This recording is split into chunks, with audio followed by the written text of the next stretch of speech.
Shalom to you from oneforisrael.org. Can one person who lives faithfully for God make a difference? This week's Torah portion is called Miketz, which means at the end. Previously, we saw that Joseph was sold into slavery and ended up in Egypt. His ability to interpret dreams brought him out of jail and into a position of power. He was second only to Pharaoh. This is a great example of how God causes all things to work together for good to those who love Him, as it says in Romans 8:28. This theme dominates these chapters of Genesis. But while Joseph prospered, his family suffered because a famine hit the land of Canaan.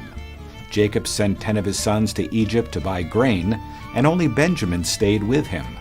In Egypt, the 10 sons met Joseph. He recognized them, but they had no idea that this Egyptian leader was their long-lost brother.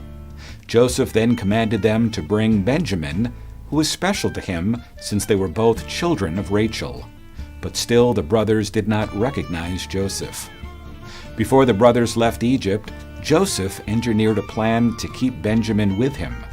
The 10 brothers went back to Canaan and told Jacob everything that happened.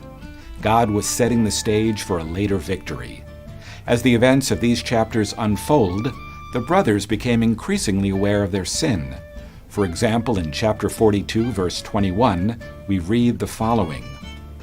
Then they said to one another, "In truth we are guilty concerning our brother, in that we saw the distress of his soul when he begged us and we did not listen.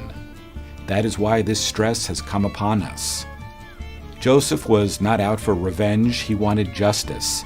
He wanted his brothers to fully turn back to God. Joseph was a righteous man, and his life impacted many people.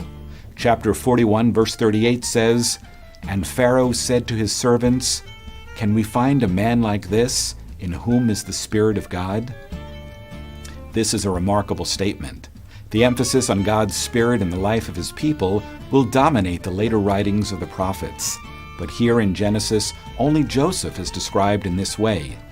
His godliness influenced everyone from the Egyptians to his own brothers.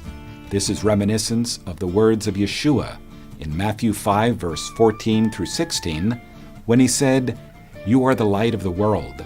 A city on a hill cannot be hidden, nor do people light a lamp and put it under a basket, but on a stand, and it gives life to all in the house. In the same way, let your life shine before others, so that they may see your good works and give glory to your Father who is in heaven." Indeed, one person who lives righteously can make a difference. Please join us next week for another edition of 5 Alive.